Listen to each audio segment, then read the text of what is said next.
Haleluya, amin. Tepuk tangan dulu buat Tuhan Yesus Bapak Ibu, haleluya. Tunggu, jangan duduk dulu, nengok kiri kanan, bilang hari ini kita akan diberkati Tuhan.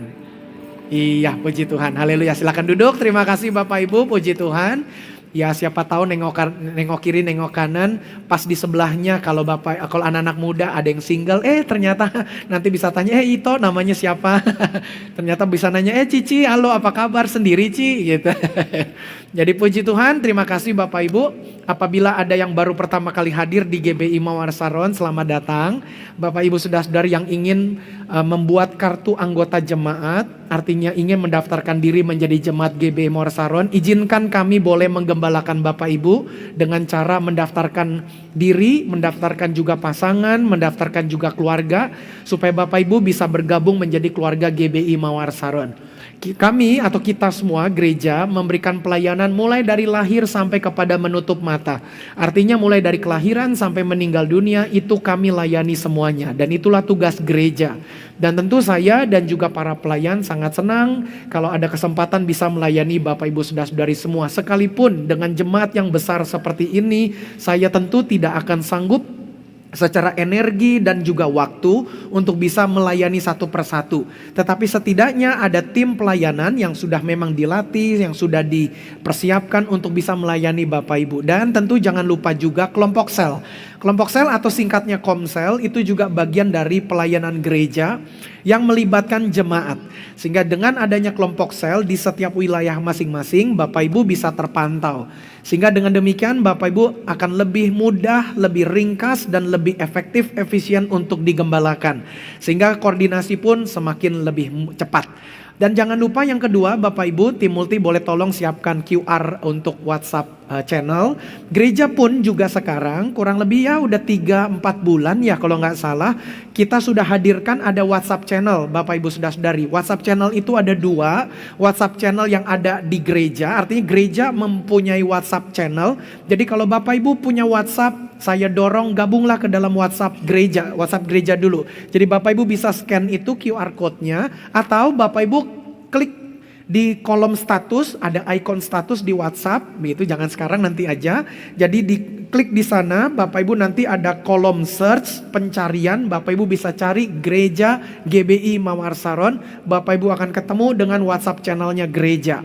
Kemudian juga saya juga itu membuat WhatsApp channel juga untuk bisa membagikan renungan harian. Jadi QR-nya pun Bapak Ibu bisa lihat ada di layar, dan Bapak Ibu atau cari di kolom search tadi Pendeta Yohanes Nahuai. Bapak Ibu akan ketemu di sana. Jadi Bapak Ibu bisa gabung. Renungan harian itu setiap hari saya langsung turun tangan membagikannya. Jadi itu langsung dari tangan saya sendiri, dari hati dan pikiran saya sendiri. Dan lebih kerennya lagi sekarang adalah sudah berjalan 2 minggu ini kurang lebih, saya jabarkan dan detailkan lebih lagi khotbah hari Minggu. Rata-rata hampir selalu saya sampaikan 3 poin khotbah dari setiap ibadah minggu. Maka untuk 6 hari ke depan, Senin sampai Sabtu, 3 poin tersebut kita perdalam 1 poin untuk 2 hari. Contoh, poin nomor 1 kita perdalam hari Senin dan Selasa. Poin nomor 2 Rabu dan Kamis. Poin nomor 3 Jumat dan Sabtu. Minggu kita khotbah lagi, kita ke gereja lagi. Jadi siklusnya seperti itu Bapak Ibu. Sehingga ini akan sangat membantu semua jemaat supaya bisa betul-betul ngerti firman Tuhan. Setiap hari dicas ulang lagi. Lihatlah betapa seriusnya gereja dan saya dalam menggembalakan Bapak Ibu. Tujuannya adalah engkau dan aku bisa kuat supaya kita bisa menikmati kehidupan kekal. Itu saja tujuannya. Haleluya. Jadi itu sedikit informasi-informasi bagus yang saya mau sampaikan kepada kita semua. Puji Tuhan. Hari ini kita lanjut kepada serial khotbah yang kedua. Serial khotbah yang kedua, pembatas Alkitabnya sudah tersedia. Bapak Ibu bisa dapatkan pembatas Alkitabnya. Apabila ada yang belum dapat, nanti selesai ibadah Bapak Ibu bisa ambil di rak-rak di pintu kiri dan kanan dan juga pintu tengah. Bapak Ibu nanti bisa atau minta kepada pelayan, nanti Bapak Ibu bisa dapatkan. Apabila habis kita bisa cetak lagi, tidak masalah. Yang penting Bapak Ibu 3 bulan ke depan ini akan menjadi ulasan kita. Hari ini kita masuk kepada seri kedua dengan judul yang tidak kalah penting, yaitu adalah ketakutan masa depan. Maka itu sebelum kita bedah lebih dalam lagi, izinkan saya untuk kembali mengingatkan kita ada di tahun 2026, yaitu tahun kelimpahan. Boleh katakan sama-sama kelimpahan? Kelimpahan. Beberapa jemaat bilang sama saya, Pak Gembala, bener-bener deh tema kelimpahan, dolar naik, harga-harga naik. Waduh, ini bener-bener kelimpahan. Jadi gak apa-apa Bapak Ibu, disinilah iman kita diuji.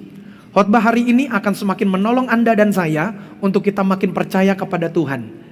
Semakin kita yakin bahwa betul, sekalipun jalan boleh lika dan liku, naik dan turun, licin atau basah atau apapun lah. Intinya tenang saja Bapak Ibu saudara-saudari, kita akan belajar hari ini.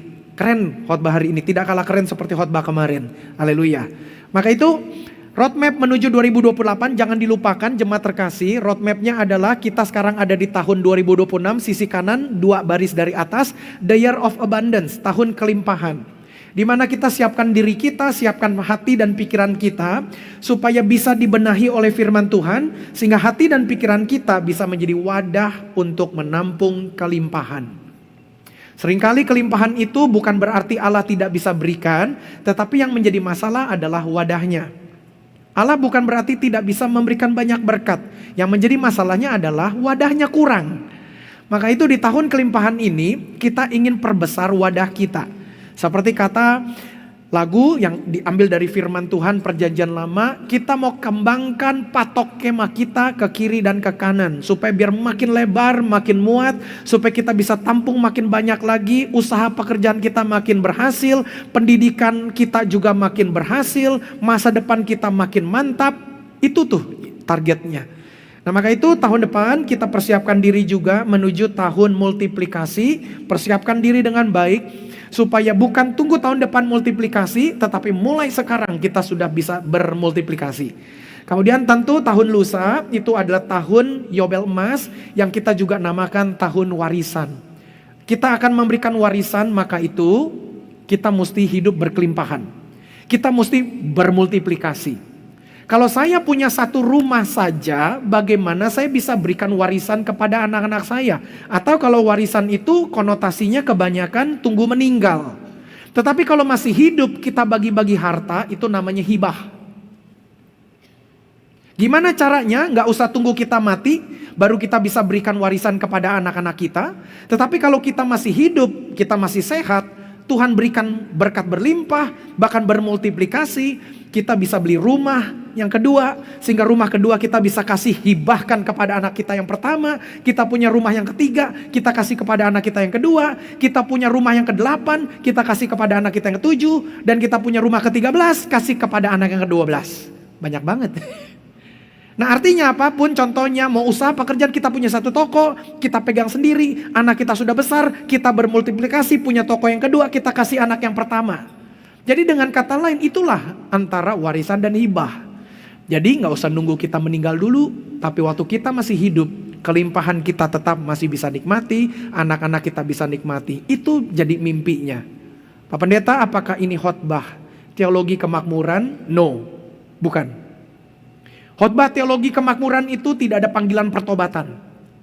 Tapi kalau khotbah tentang diberkati Tuhan dengan konsep berubah hidupnya, cara pikirnya, hatinya berubah, itu bukan teologi kemakmuran. Itulah teologi yang penuh, full teologi. Atau kita bisa sebut lagi Injil sepenuh, Injil yang penuh, bukan Injil sebagian. Kalau khotbahnya hanya berkat, kesembuhan, tapi tidak ada pertobatan, itu Injil separoh. Tapi kalau Injil sepenuh, ada janji berkat, ada janji pertobatan. Tidak bertobat, ada janji hukuman. Itulah full gospel, Injil sepenuh. Jadi GBI Mawar Saron akan terus konsisten, akan terus tetapkan hati untuk mimbar ini harus ada selalu berita tentang pertobatan. Jadi maka itu puji Tuhan kalau Bapak Ibu sudah berjemaat lama, Bapak Ibu apalagi sudah ngikut dari 2021 sejak saya menjadi gembala, Bapak Ibu sudah bisa melihat bagaimana gaya berkhotbah saya. Kalau dari dulu bagaimana gaya berkhotbahnya Pendeta Yakob, sebetulnya kita bisa melihat benang merahnya menuju tahun 50 nanti, tahun lusa, bahwa betul-betul Tuhan mau mendewasakan kita semua. Dan camkan baik-baik Bapak Ibu, dengarkan baik-baik, ingat baik-baik. Berkat-berkat dewasa hanya bisa diberikan buat orang-orang dewasa. Seorang anak tidak bisa mendambakan berkat dewasa karena belum cukup umur. Ini kaki goyang-goyang adalah bagian dari khotbah. Menandakan penting untuk direnungkan. Bukan lagi ngejahit. Jadi dengan kata lain Bapak Ibu Saudara-saudari mesti camkan baik-baik. Kalau kita doa minta rumah 2, berarti kita mesti dewasa bisa punya 2 rumah. Dewasa apa? Dewasa jiwa dulu. Waktu rumah 1 udah sombong, gimana rumah 2? Waktu mobil 1 sombong, gimana mau mobil 2? Maka itu dari jiwa dulu kita benahi. Kata Yakobus, adik Tuhan Yesus dalam suratnya Yakobus itu, kenapa doamu tidak dijawab? Karena engkau ingin memuaskan keinginan dagingmu. Tapi kalau kita ingin memuaskan keinginan Tuhan, toto rumah dikasih 2, rumah dikasih 3, toko bisa berkembang. Tadi kita punya ada di pinggir jalan, toto kita bisa sewa ruko, toto ruko itu bisa kita beli, kiri dan kanan kita bebaskan, 1 blok bisa kita bebaskan. Namanya berubah, Rudolfo, blok Rudolfo. Wih, 1 blok namanya Rudolfo. Terus seberangnya lagi dibeli lagi untuk istrinya, blok Veronica. Jadi kelihatannya sudah confirm Bapak Ibu, Rudolfo dan Veronica berpacaran. Jadi dengan kata lain itu tuh, makanya kita mesti siapkan diri. Jadi menuju kita masuk kepada paruh yang kedua nanti, di tahun kelimpahan ini, siapkan diri kita. Kencangkan sabuk pengaman kita, siapkan masuk gigi 2, supaya kita bisa makin lebih cepat lagi berjalan. Dan siap-siap, Tuhan akan berikan kelimpahan buat kita semua. Yakin dan percaya itu Bapak Ibu. Hari ini kita akan belajar banyak hal teknis. Oke, kita langsung masuk saja deh. Berikutnya, makanya jangan lupa, deklarasi kita menuju tahun Yobel emas. Jangan lupakan Bapak Ibu, lihat ke layar sama-sama. Kita baca sekali lagi boleh ya dengan suara mantap. 1, 2, 3. Dari kosong menjadi penuh, dari gagal menjadi berhasil, dari usaha manusia menjadi mujizat Tuhan. Bapak Ibu sendiri yang baca. 1, 2, 3.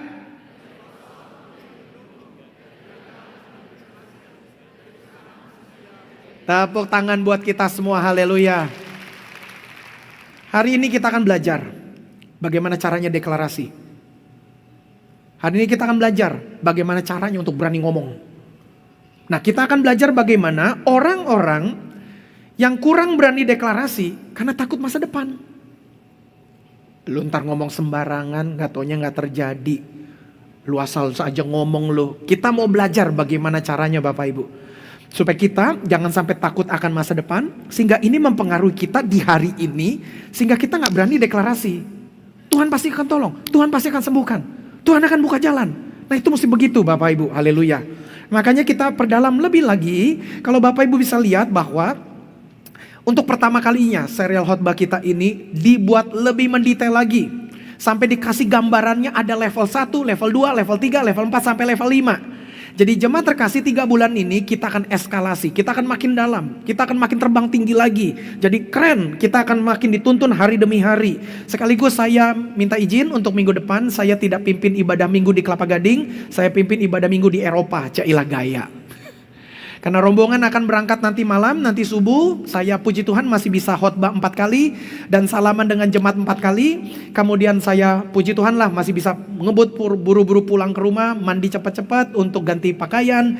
Kemudian langsung nyusul para jemaat yang berangkat retreat ini. Subuh nanti 12:30 pagi kami rombongan akan berangkat untuk ke Italia. Ini retreat yang kita adakan di setiap tahun. Tahun lalu ke Israel, tahun ini kita ke Italia lebih banyak karena kita mau napak tilas perjalanan Petrus, perjalanan Paulus, biar kita belajar bagaimana perjuangan kekristenan itu bisa berkembang.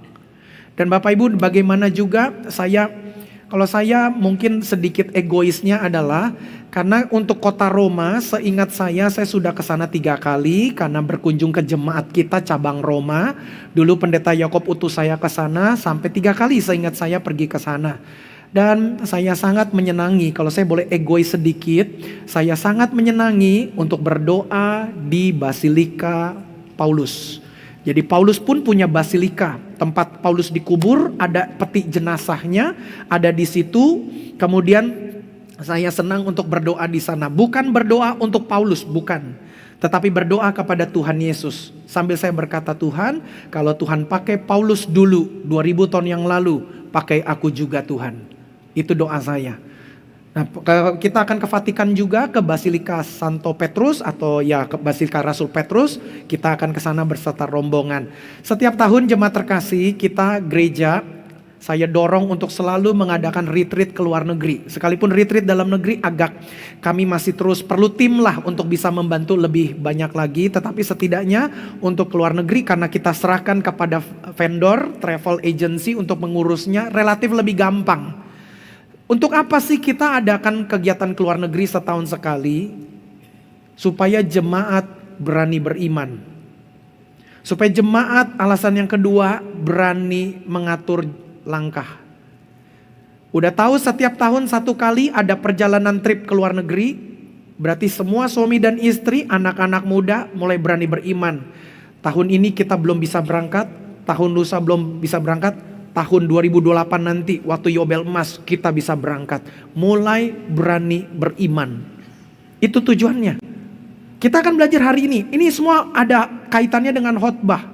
Kita gak bisa berkata, ya keluar negeri. Mana mungkin. Jadilah seturut deklarasimu. Mana sanggup, mana bisa. Dalam seluruh keluarga kita belum pernah ada yang keluar negeri. Menarik loh Bapak Ibu, dalam 2-3 minggu belakangan ini saya membaca hasil survei. Survei membuktikan bahwa sekitar 85% kurang lebih masyarakat Indonesia tidak pernah keluar negeri.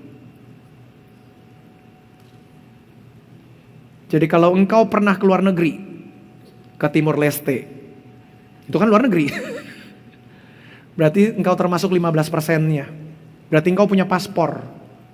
Berarti engkau sudah pernah keluar negeri, masuk 15%. Dan ternyata di survei itu angka yang masih rendah. Masyarakat Indonesia itu 80-an%. Saya lupa persis, pokoknya anggaplah 85%. Itu tidak pernah keluar negeri Bapak Ibu. Bahkan diteliti pun berapa banyak orang bikin paspor dan perpanjang paspor. Di situ data itu pun ikut dikumpulkan dari Kementerian Imigrasi.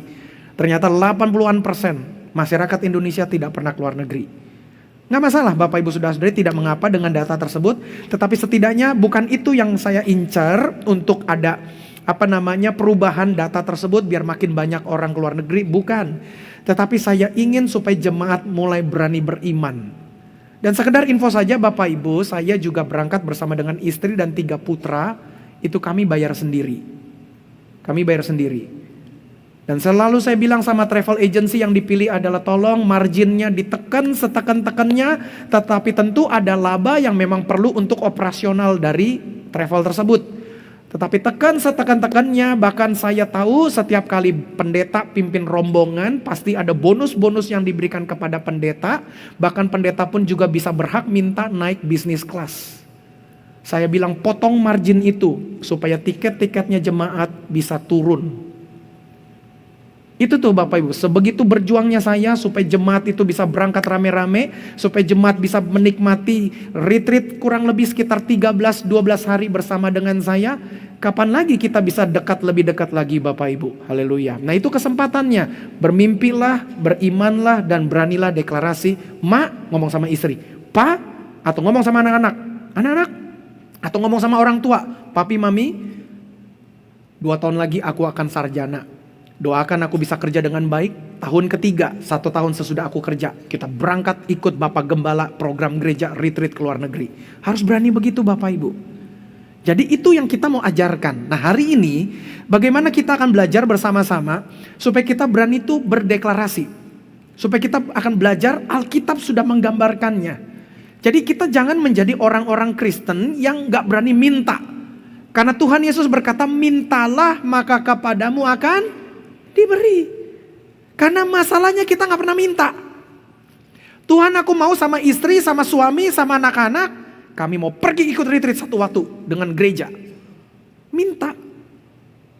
Itu Bapak Ibu. Nah, artinya khotbah ini semua atau apa yang sudah kita bahas di pendaulan khotbah ini, jangan lupakan untuk kerja keras, kerja dengan jujur, jaga rumah tangga dengan baik, hidup dalam kekudusan, itu fondasinya, jangan dilupakan. Karena kalau dilupakan, ini namanya teologi kemakmuran. Jangan dilupakan, kerja sungguh-sungguh. Kalau malas-malasan Bapak Ibu, merono mrene mangan, wis mangan turu, wis turu merono mrene lagi. Itu nggak bisa begitu Bapak Ibu. Yang mimpi bisa oke kita satu waktu ikut retreat Bapak Gembala ya. Tapi hari Senin bangunnya jam 11. Sikat gigi sampai jam 12. Gunting kuku sampai jam 1 siang. Cukur kumis sampai jam 2 siang. Baru sarapan jam 3 sore. Kata Pak Yakob, orang model begini masih hidup? Mujizat. Minimal dikemplang dulu sama istri. Begitu lu santai-santai melulu, bukan. Orang-orang yang sudah kerja keras, orang yang sudah jujur, orang yang kerja dengan baik-baik, jaga dan urus rumah tangga dengan baik. Nah, model yang seperti ini berani deklarasi. Tuhan, satu waktu aku dan rumah tanggaku akan bisa ikut retreat. Nah, itu contoh. Nah, jadi ini semua saya bahas di awal pendaulan khotbah supaya Bapak Ibu Saudara-saudari bisa berani berdeklarasi. Haleluya. Maka itu urutan-urutan siklus khotbah kita ini, serial ini dalam 3 bulan ini Bapak Ibu bisa melihat nih. Yang pertama dulu kita lihat di kelompok level 1, ini akan kita bahas tentang gejala-gejala luar. Jadi segala yang kita lihat di luar diri kita, tentang kekhawatiran, tentang masa depan, ini nih gejala-gejala luar dulu nih. Siklusnya tuh seperti itu Bapak Ibu nih siklusnya. Jadi yang pertama dulu gejala-gejala luar, lalu kemudian lanjut lagi kalau kita tidak jaga baik-baik apa yang ada di luar. Harga dolar, harga plastik naik, harga ini itu. Nah itu gejala-gejala di luar tuh Bapak Ibu. Nanti akan masuk ke dalam diri kita, sampailah menjadi merubah kondisi batin kita. Kita boleh banyak baca firman, tapi gara-gara banyak nonton berita, kena pengaruh tuh. Firman jadi ragu-ragu, berita jadi yang kita yakini. Nah itu tuh akhirnya dari kondisi batin berubah menjadi lanjut lagi keputusan hidup. Kayaknya gak bisa nih, kayaknya gak mampu nih, kayaknya Tuhan gak tolong lah. Iyalah Tuhan tolong di area lain, tapi area ini Tuhan gak tolong. Tuh udah mulai keputusan hidup tuh, mulai deklarasi seperti itu tuh. Kemudian berikutnya menjadi akar rohani. Akhirnya jadi orang Kristen yang gak berani bermimpi. Akhirnya jadi orang Kristen yang gak berani beriman. Udahlah kayaknya di kita sih gak begitulah. Itu kita mau robah Bapak Ibu. Kalau benar kita nyanyi, engkau anak raja, aku anak raja, kita semua anak raja mentalitasnya gak begitu.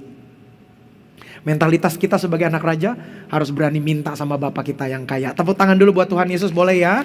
Kemudian berikutnya sampai kepada akar rohani, ujung-ujungnya nanti, puncaknya, klimaksnya, akhirannya mempengaruhi hubungan kita sama Tuhan. Sayang nanti Bapak Ibu. Sayang hubungan kita terpengaruh dengan Tuhan. Maka itu izinkan saya boleh membimbing Bapak Ibu Saudara-saudari dan ibadah minggu depan. Nanti yang akan membimbing Bapak Ibu, saya percayakan kepada Bapak Gembala Sidang GBI Mawar Saron Citra Indah City yang ada di Jonggol. Waktu tahun lalu pun saya ingat beliau berkhotbah di ibadah kedua seperti saat ini. Beliau akan berkhotbah lagi. Puji Tuhan dalam perjalanan beliau sudah gabung menjadi cabang kita atau cabang kita itu ada di Jonggol. Kurang lebih mau 10 tahun lah Bapak Ibu Saudara-saudari dan puji Tuhan jemaatnya sudah bisa menyentuh 1.000 orang. Tepuk tangan buat hal itu juga deh Bapak Ibu untuk di sana. Jadi ya puji Tuhan beliau sedang bangun gereja. Bangun gedung gereja baru, gedung gereja lamanya ada. Beliau sudah membeli sebidang tanah di kompleks yang sama. Kemudian sedang dalam tahapan pembangunan jemaat terkasih. Jadi ini kabar baik bahwa saya terus mendorong cabang-cabang, ayo berani beriman, berani melangkah, beli tanah, bangun gereja. Begitu. Yang ruko-ruko, ganti ruko, jangan mentalitas ruko. Harus berani beriman, mentalitasnya dong. Satu waktu aku punya tanah. Gitu. Satu waktu aku bangun gereja. Nah itu contoh Bapak Ibu. Nah, jadi puji Tuhan beliau nanti akan berkhotbah menyampaikan seri ketiga. Nanti saya juga di perjalanan retreat itu pun akan berkhotbah juga seri ketiga buat rombongan retreat kita. Jadi kita tetap lanjutkan serial yang ketiga. Puji Tuhan. Minggu lalu kita sudah belajar bahwa kekhawatiran mencuri damai sejahtera. Kekhawatiran mencuri iman. Kekhawatiran mencuri hari ini. Itu yang dicuri oleh kekhawatiran. Hari ini kita akan perdalam lagi. Bagaimana ketakutan masa depan akan memberikan pengaruh dalam hidup kita. Karena di balik banyak kekhawatiran, ulangi, di balik banyaknya kekhawatiran, ada akar yang lebih dalam, yaitu ketakutan masa depan. Kita fokuskan ketakutan masa depan. Karena kalau masa lalu udah lewat, kita udah tahu, ya kemarin salah langkah, salah strategi, udah lewat Bapak Ibu. Tapi yang kita masih takutkan adalah masa depan. Itulah akar masalahnya. Akhirnya jadi khawatir hari ini. Jadi karena waduh salah strategi sih kemarin ya. Lalu kita bulan ini perusahaan kita labanya minim. Gimana ya untuk bulan depan? Tuh hari ini khawatir karena masa depan. Kemarin salah langkah, kita sadari hari ini jadi khawatir untuk masa depan. Tuh. Makanya masa depanlah yang selalu menjadi momok yang menakutkan bagi banyak orang. Makanya kita mau belajar hari ini dari firman Tuhan. Haleluya. Jadi bisa saja karena kekhawatiran, orang lain lagi bisa berkata, terus kalau besok ada masalah gimana? Terus kalau besok gak sembuh gimana? Terus kalau besok nanti rugi gimana? Terus kalau besok jadi sakit gimana? Bapak Ibu sudah sadari, kekhawatiran adalah sebuah benih dari ketakutan masa depan. Yang menjadi bunganya itu adalah kekhawatiran itu. Ulangilah, saya ngomong dengan pelan-pelan ya. Kekhawatiran kalau disetarakan seperti benih. Seri pertama, sebagai benih. Kalau kita khawatirnya tidak dibereskan, benih itu kita taruh dalam tanah, maka benih itu akan mengeluarkan bunga. Bunga itu namanya ketakutan. Seri pertama, jangan lupakan kita beresin dulu kekhawatiran kita. Karena kalau enggak, hari ini masih khawatir, kita taruh benih kekhawatiran. Dia nanti akan bertumbuh seperti contoh benih bunga, dia akan menjadi berbunga dan bunga itu dinamakan ketakutan. Maka itu kita mau belajar hari ini, haleluya. Kisah yang akan keren, kisah yang luar biasa di mana kita akan belajar dari bangsa Israel. Tapi sebelum masuk lebih dalam lagi, izinkan saya untuk mengelaborasi lebih dalam lagi di pendahuluan khotbah. Inilah bagian lagi saya sedang membajak hati dan pikiran Bapak Ibu. Supaya hati dan pikirannya dibajak layaknya tanah. Supaya nanti waktu benih-benih poin 1 ditaruh, poin 2 ditaruh, poin 3 ditaruh. Tanahnya sudah siap menyerap semua benih-benih itu. Jadi gak ada benih yang jatuh di tanah yang keras. Nah itu targetnya tuh, haleluya. Jadi siapa tahu kita orang-orang Kristen jemaat GB Morsar seringkali takut menghadapi sesuatu yang belum terjadi. Saya juga seringkali takut menghadapi sesuatu yang belum terjadi. Masih ingat khotbah minggu kemarin? 85% dari apa yang dikhawatirkan justru tidak terjadi. Sisanya 15% adalah betul apa yang dikhawatirkan terjadi. Tetapi sudah bisa disikapi. Makanya minggu kemarin kita belajar supaya kita fokus kepada yang 15%-nya. Oke, kita khawatir. Saya merasa bahwa menurut saya kekhawatiran itu juga perlu Bapak Ibu. Karena dengan kekhawatiran itu kita jadi was-was. Kita jadi ngatur strategi, kita jadi persiapan. Makanya kekhawatiran itu perlu dikendalikan. Jangan kekhawatiran yang mengendalikan kita. Kalau kita mengendalikan kekhawatiran, kita terus strategi. Oke, bulan lalu kita salah strategi nih. Sedang rapat di kantor sama karyawan kita. Kemarin kita salah strategi nih, marketingnya salah nih. Makanya kita kurang dapat banyak pemasukan. Gimana kita belajar lagi untuk bulan ini dan bulan depan? Saya khawatir kalau kita masih praktekkan begini, kita akan sulit nih. Khawatir yang terkendali Bapak Ibu, gak masalah.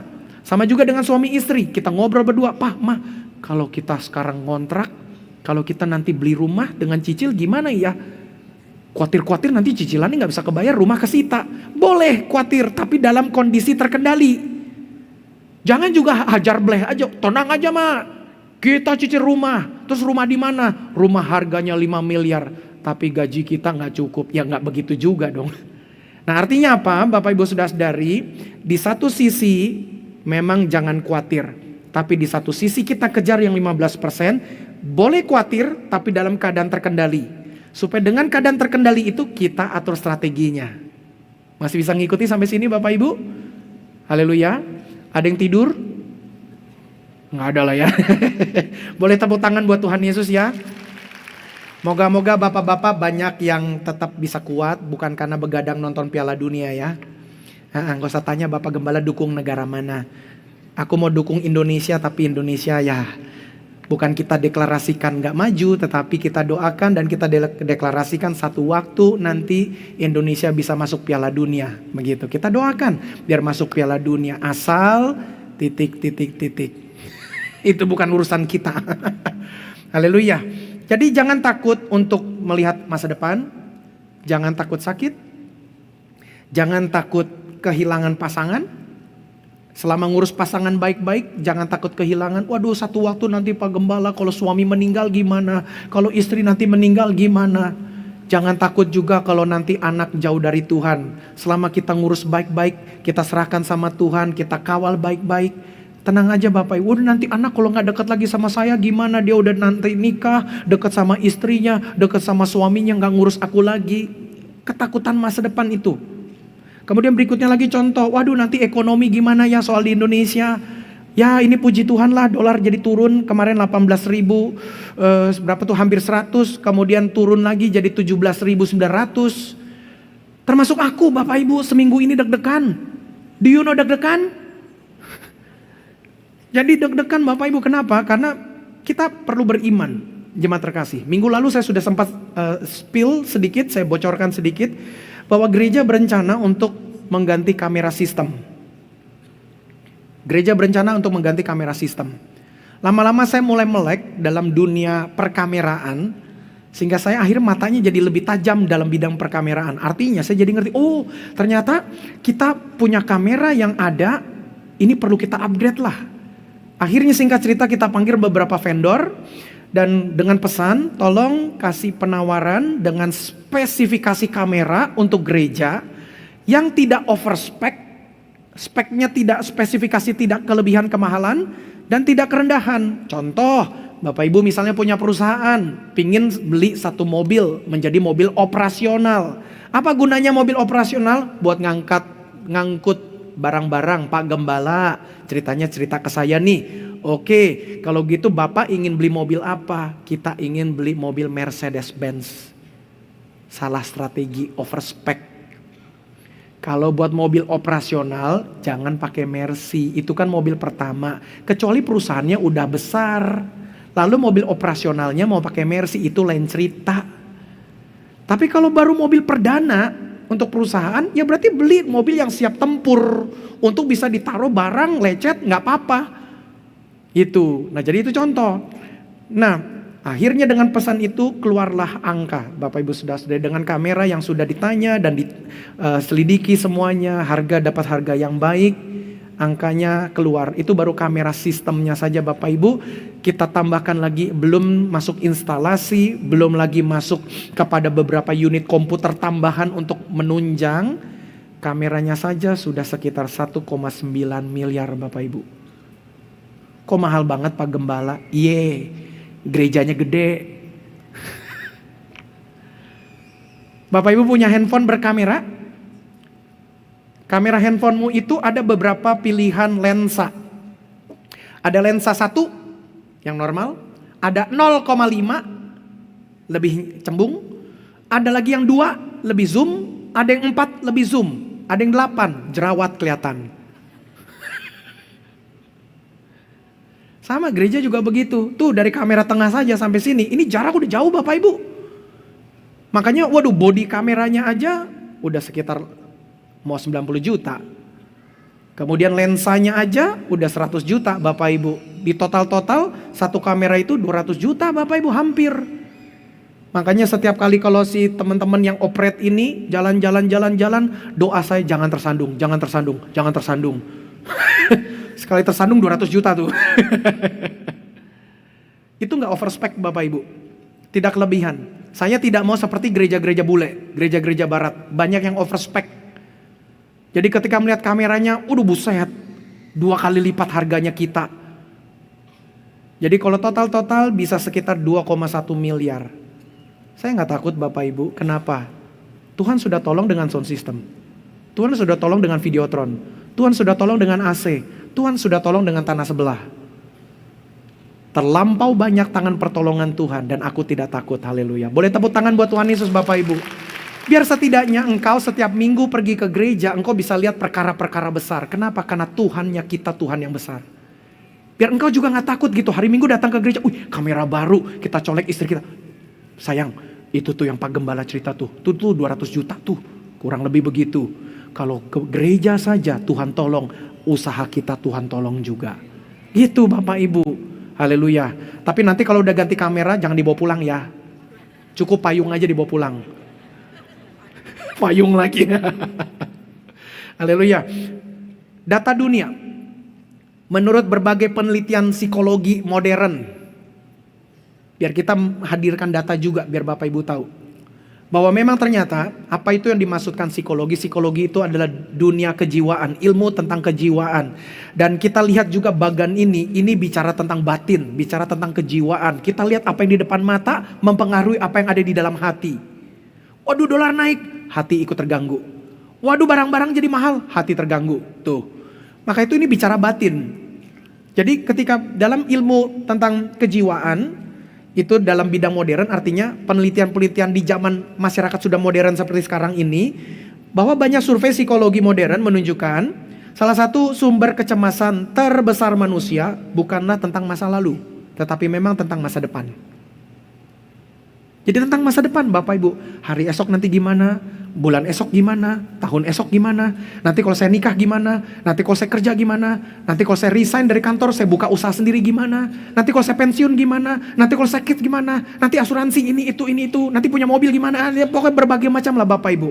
Jadi ketika banyak disurvei, banyak diteliti, jurnal-jurnal semua, memang kebanyakan salah satu sumber kecemasan terbesar manusia adalah akan masa depan. Itu tuh Bapak Ibu. Tapi kalau saya boleh berkata sekali lagi, buat Anda dan saya sebagai orang Kristen, setidaknya kita semua manusia punya dua kekhawatiran. Kekhawatiran yang pertama adalah tentang hari ini, tentang hidup sementara, dan yang kedua tentang kehidupan kekal.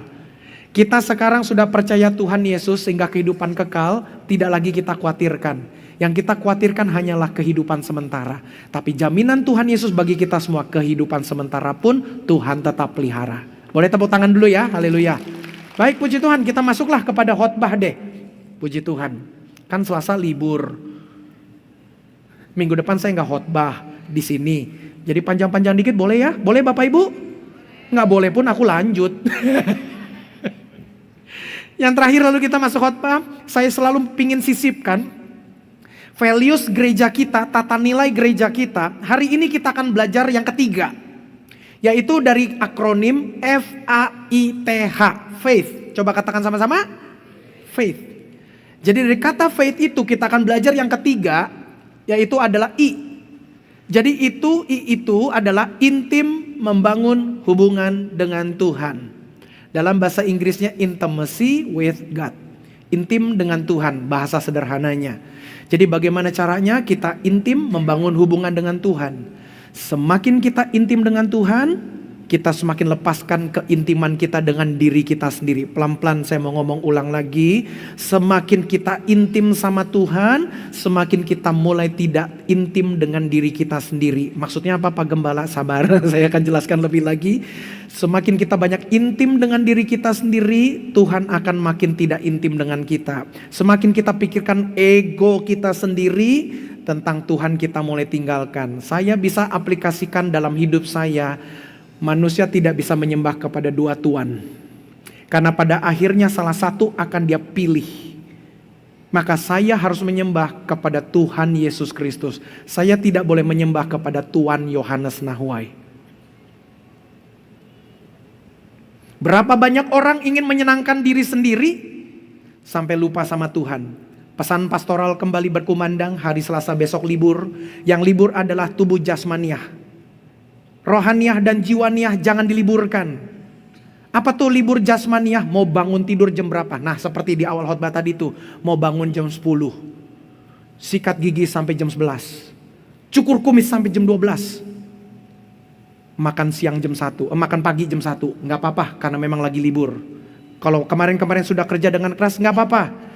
Tapi jangan liburkan lagi kegiatan rohani dan jiwani. Tetap baca Alkitab. Kalau memang Selasa jadwalnya puasa, tetap berpuasa. Jangan kasih kendor Bapak Ibu. Tetap rajin ya. Jadi ingat baik-baik. Puji Tuhan. 3 kelimpahan yang dicuri oleh ketakutan masa depan.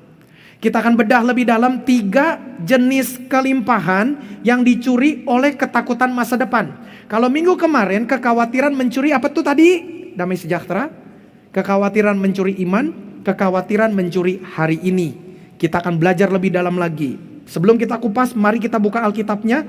Bilangan 13 ayat 25 sampai 33, lanjut pasal 14 ayat 1 sampai 10. Kita baca agak panjang sedikit. Kita mau menyentuh 2 perikop. Bapak Ibu Saudara-saudari, 2 perikop di Alkitab, kitab Bilangan pasal 13 itu. Kenapa kok kita baca 2 perikop? Karena ini terkait. Dan sengaja saya pilihnya tidak dua-duanya panjang karena akan nanti bisa 60-70 ayat kepanjangan. Maka izinkan kita ambil setengah perikop di bagian yang pertama pasal 13, setengah di bagian perikop pasalnya yang ke-14. Jadi hari ini kita akan makan martabak manis setengah coklat setengah keju. Setengah-setengah. Mari kita bagi berdiri jemaat terkasih. Kita akan mulai dari Bilangan pasal 13 ayat 25 sampai 33, lalu lanjut pasal 14 ayat 1 sampai 10. Haleluya. 2 perikop yang akan kita sentuh, yang pertama ke-12 pengintai, satunya lagi adalah pemberontakan umat Israel. Seperti biasa saya baca duluan yang genap, yang ganjil, Bapak Ibu baca yang genap, nanti pasal 14 ayat 10 kita baca sama-sama. Bilangan 13 ayat 25 sampai 33, lanjut pasal 14 ayat 1 sampai 10.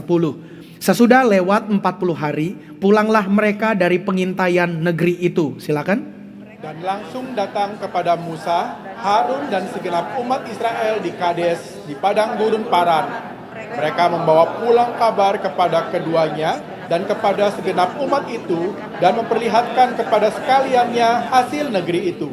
Mereka menceritakan kepadanya, kami sudah masuk ke negeri, kemana kau suruh kami. Dan memang negeri itu berlimpah-limpah susu dan madunya, dan inilah hasilnya. Hanya bangsa yang diam di negeri itu kuat-kuat, dan kota-kotanya berkubu dan sangat besar. Juga keturunan Enak telah kami lihat di sana. Orang Amalek diam di tanah Negeb, orang Het, orang Yebus, dan orang Amori diam di pegunungan. Orang Kanaan diam di sepanjang laut dan sepanjang tepi sungai Yordan. Kemudian Kaleb mencoba menenteramkan hati bangsa itu di hadapan Musa, katanya, tidak, kita akan maju dan menduduki negeri itu, sebab kita pasti akan mengalahkannya. Tetapi orang-orang yang pergi ke sana bersama-sama dengan dia berkata, kita tidak dapat maju menyerang bangsa itu karena mereka lebih kuat daripada kita. Juga mereka menyampaikan kepada orang Israel kabar busuk tentang negeri yang diintai mereka dengan berkata, negeri yang telah kami lalui untuk diintai adalah suatu negeri yang memakan penduduknya. Dan semua orang yang kami lihat di sana adalah orang-orang yang tinggi-tinggi perawakannya. Juga kami lihat di sana orang-orang raksasa, orang-orang Enak yang berasal dari orang-orang raksasa, dan kami lihat diri kami seperti belalang, dan demikian juga mereka terhadap kami.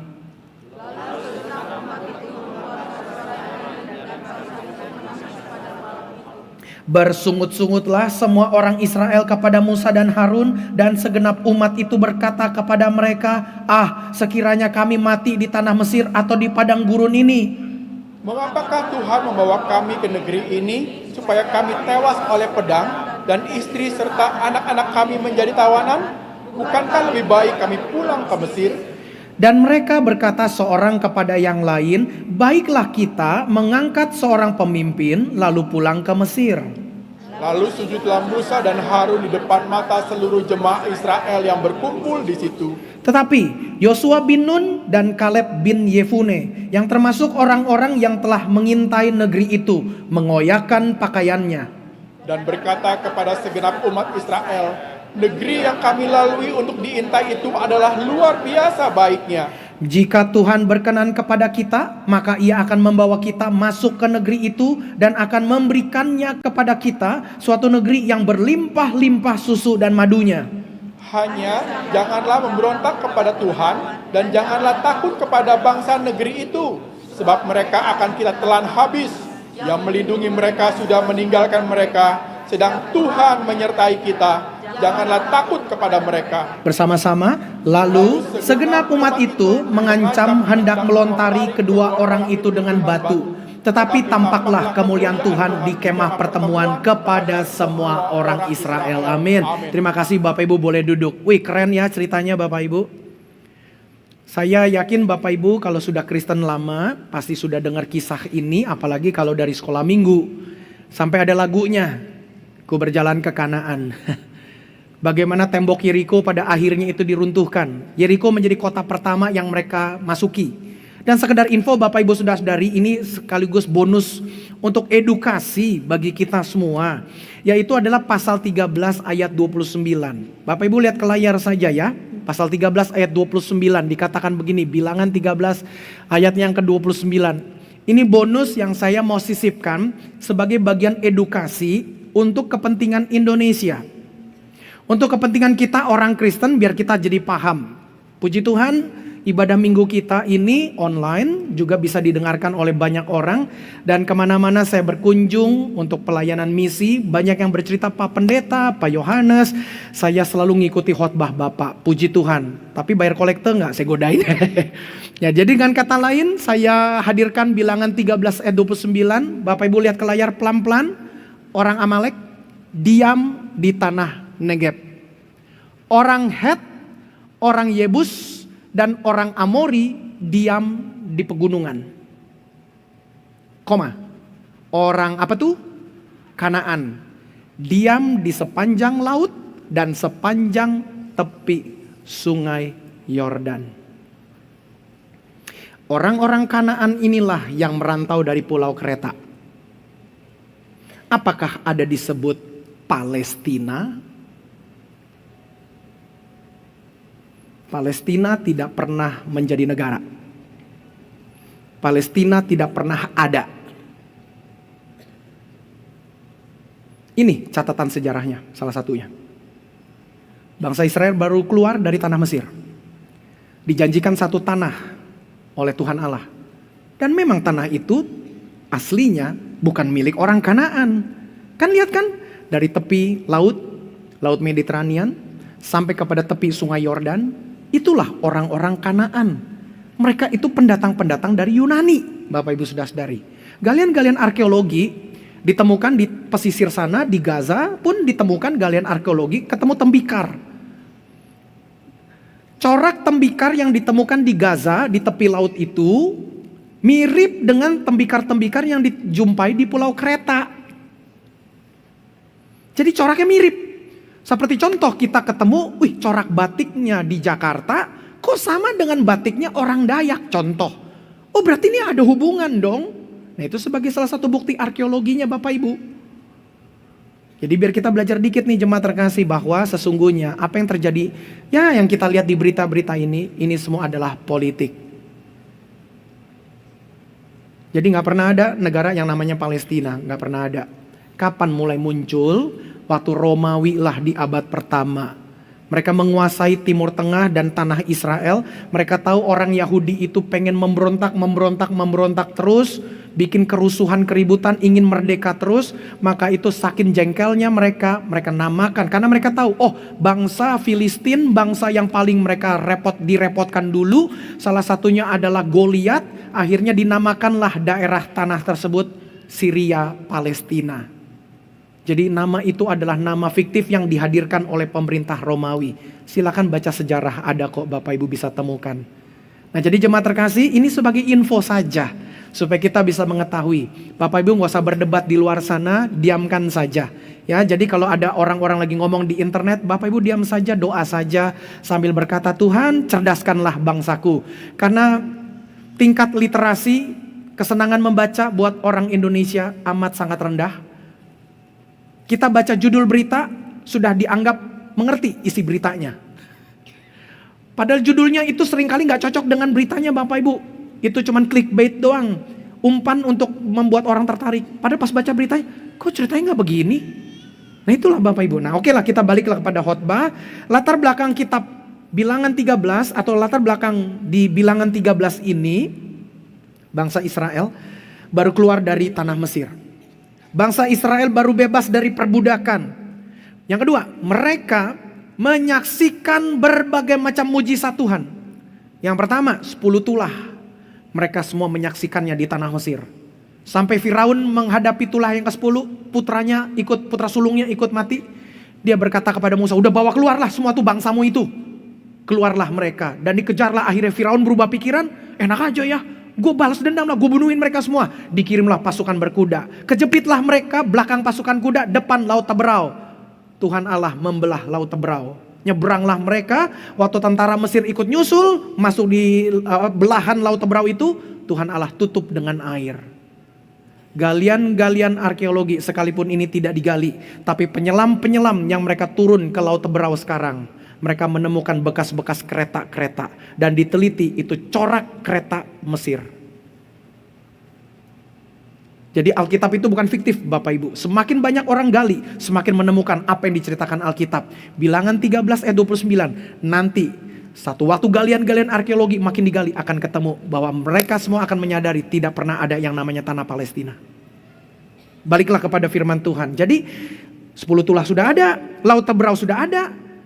Siang-siang tiang awan, malam-malam tiang api. Mereka lihat hari demi hari.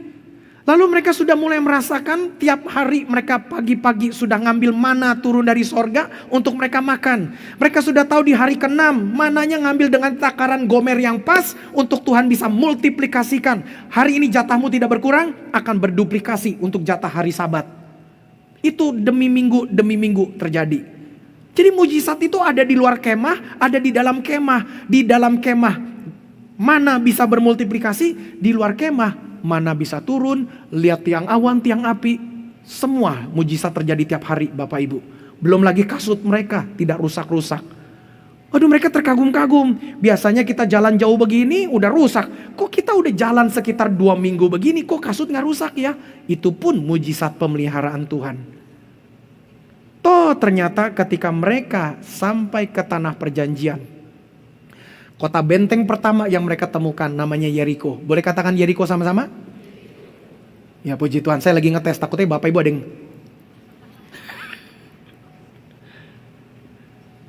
Sampai di kota Yeriko. Lebih detail lagi kalau Bapak Ibu nanti pekerjaan rumah PR mau baca, komsel tolong nanti lanjutkan lagi. Pasal 13 dari awal sampai pasal 14 sampai akhir. Kita akan coba setengah menuju terakhir pasal 13, setengah pertama di pasal 14. Kita akan ketemu bahwa para pengintai 12 orang, laki-laki semua, dikirim oleh Musa, Harun dan tua-tua Israel. Masuklah ke tanah Yeriko. 40 hari kalian survei. Wah, jadi mereka mission trip 40 hari Bapak Ibu. Laporlah mereka pulang ke rumah, ke Musa. Mereka lapor. Laporannya tadi sudah kita baca di ayatnya. Nanti kita akan perdalam Bapak Ibu. Yang saya mau tekankan adalah begini. Secara geografis mereka sudah dekat dengan tanah perjanjian. Secara mental masih jauh.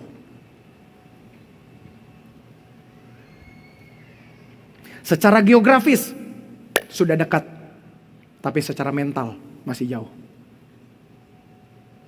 Berapa banyak kita juga seperti itu. Berapa kali saya juga seperti itu. Berapa kali kita pun seperti itu. Secara geografis berkat sudah di depan mata, tapi ya kok gak dapet ya. Udah ketemu sama klien kok kenapa gak jadi deal ya. Kayaknya berkat udah di depan mata nih, kok gak dapet ya. Ternyata mentalnya kita yang belum siap Bapak Ibu. Kita hari ini mau belajar lebih dalam dan lebih detail bagaimana menyiapkan mental. Coba ngomong mental sama-sama. Mental tuh apa sih? Ini nih mental nih. Oh itu metal. Kita mau siapkan diri kita nih jemaat terkasih. Bagaimana caranya jangan sampai berkat sudah dekat tapi mental kita yang masih jauh. Sehingga akhirnya berkat itu gak klop, gak cocok sama kita.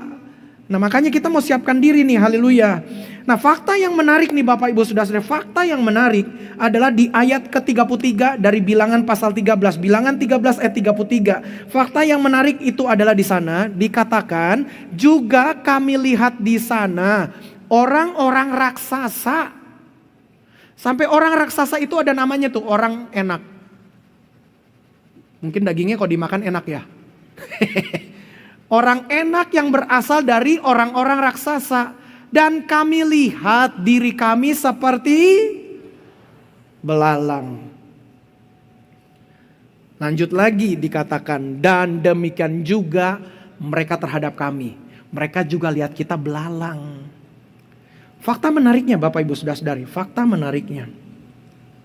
Orang Kanaan, penduduk kota Yeriko, tidak pernah menyebut bangsa Israel belalang. Mereka sendiri yang sebut diri mereka belalang. Berapa banyak dalam hidup ini masalah belum jadi masalah, tapi sudah kita deklarasikan masalah. Kita belalang, mereka gede-gede. Udahlah kita belalang lah, mereka juga nganggap kita belalang. Berapa banyak kita seperti itu Bapak Ibu? Aduh, kalau udah sakit begini gak bakal sembuh. Waduh, kalau begini udah gak bakal ketolong. Waduh, kalau begini pintu udah ketutup. Berapa banyak masa depan yang belum terjadi Bapak Ibu Saudara-saudari, kita sudah deklarasikan. Nah hari ini kita mau belajar nih, haleluya nih. Engkau akan diberkati oleh firman Tuhan hari ini. Mereka menyebut diri mereka sendiri belalang. Inilah letak masalahnya. Inilah letak masalahnya, jemaat terkasih. Haleluya. Jadi seringkali musuh terbesar bukan keadaan di depan kita. Nih kalimatnya nih, kita munculkan aja deh, kita baca pelan-pelan nih. Seringkali masalah terbesar dalam hidup kita itu bukan masalah yang ada di depan kita, tetapi persepsi yang salah di dalam diri kita. Seringkali musuh terbesar bukan keadaan di depan kita, tetapi persepsi. Coba katakan sama-sama, persepsi yang salah di dalam diri kita. Masalah adalah masalah, tetapi yang menjadi masalah yang lebih besar daripada masalah itu adalah persepsi dalam diri kita. Mampus deh gua, mati deh gua, salah langkah sih. Kita sudah deklarasikan dulu, belalang kami. Mereka juga nganggap kita belalang. Padahal di Alkitab gak ada cerita seperti itu. Sekalipun saya sangat yakin berita udah tersebar kemana-mana. Bisa jadi ada dulu waktu 10 tulah itu ada orang Yeriko sedang lagi berbisnis ke Mesir. Lalu dalam 10 tulah itu dia pulang dalam tengah perjalanan. Dalam perjalanan dia ngobrol dengan teman-teman perjalanan. Buset ya, kok bisa ya air berubah jadi darah? Ini bangsa Mesir nih, gue mau dagang bisnis jadi kagak jadi tuh gara-gara air berubah jadi darah. Tapi ada budak-budak kok dengan tenang tuh mereka bisa dipelihara. Ceritalah mereka, saya sangat yakin pastilah cerita itu udah tersiar kemana-mana. Heboh kemana-mana. Nah jadi Bapak Ibu Saudara-saudari, itulah gambarannya. Berapa banyak kita punya mentalnya seperti itu. Secara geografi sudah dekat, secara mental masih jauh. Nah ini kita mau belajar nih hari ini, haleluya. Maka cara yang pertama Bapak Ibu Saudara-saudari, apa yang akan terjadi kalau ketakutan akan masa depan? Yang pertama adalah, kita munculkan saja. Baca sama-sama, 2, 3, melihat masalah menjadi berat. Kalimat ini akan nanti untuk 3 poin, saya ulang-ulang, hanya nanti robahnya itu yang di kata keduanya, masalah. Yang pertama, melihat masalah menjadi berat. Yang kedua, melihat langkah menjadi berat. Yang ketiga, melihat masa depan menjadi berat. Itu 3 akibat, 3 hal yang dicuri oleh ketakutan masa depan. Masalah, langkah, masa depan akan jadi berat. Makanya yang pertama dulu, melihat masalah menjadi berat. Bilangan 13 ayat 31 sampai 33. Tetapi Bapak Ibu udah tahu ya kalau huruf besar itu penekanan. Tetapi orang-orang yang pergi ke sana, jumlahnya berapa tadi? Halo? Jumlahnya berapa? 12. Tetapi orang-orang yang pergi ke sana bersama-sama dengan dia berkata, kita tidak dapat maju menyerang bangsa itu karena mereka lebih kuat daripada kita. Juga mereka menyampaikan kepada orang Israel, apa tuh? Kabar busuk tentang negeri yang diintai mereka dengan berkata, negeri yang telah kami lalui untuk diintai adalah suatu negeri yang memakan penduduknya. Yang memakan penduduknya. Bikin orang takut. Dan semua orang yang kami lihat di sana adalah orang-orang yang tinggi-tinggi perawakannya. Tuh. Lanjut lagi ayat 33, juga kami lihat di sana orang-orang raksasa, orang enak. Karena makan penduduk ya, jadi namanya enak. Orang enak yang berasal dari orang-orang raksasa, dan kami lihat diri kami seperti belalang. Nah jadi Bapak Ibu Saudara-saudari, kalau kita khawatir akan masa depan, inilah modelnya nih. Ini nih modelnya nih. Jadi mereka melihat masalah menjadi berat. Padahal masalah itu nggak berat, tapi karena mereka takut, jadi berat. Makanya jemaat terkasih, kita mau belajar lebih dalam lagi. 12, nih dengarkan baik-baik ya jemaat terkasih ya. Totalnya 12 pengintai. Terbagilah 10 orang yang pesimis, 2 orang Yosua dan Kaleb yang optimis. 10 orang yang lemah imannya, 2 orang yang imannya menguat. 12 orang melihat kota yang sama. 12 orang melihat tembok yang sama. 12 orang melihat negeri yang sama, tapi punya persepsi yang berbeda.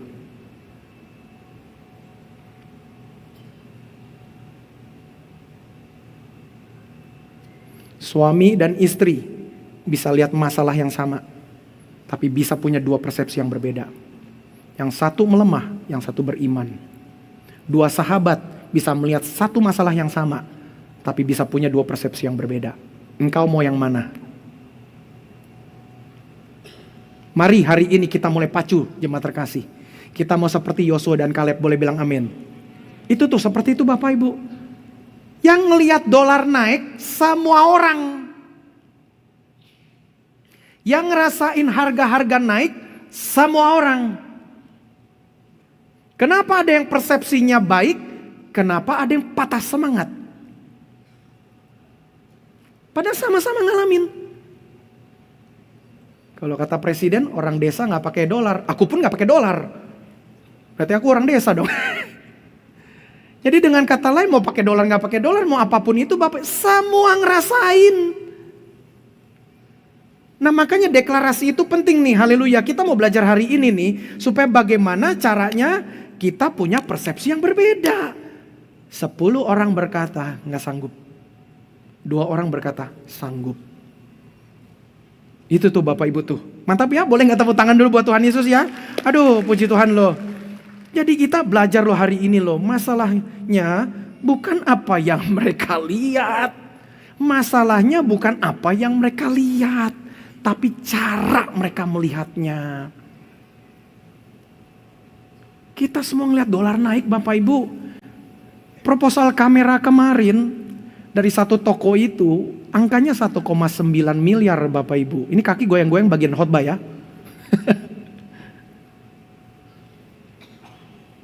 Di situ ada catatan khusus dari vendornya.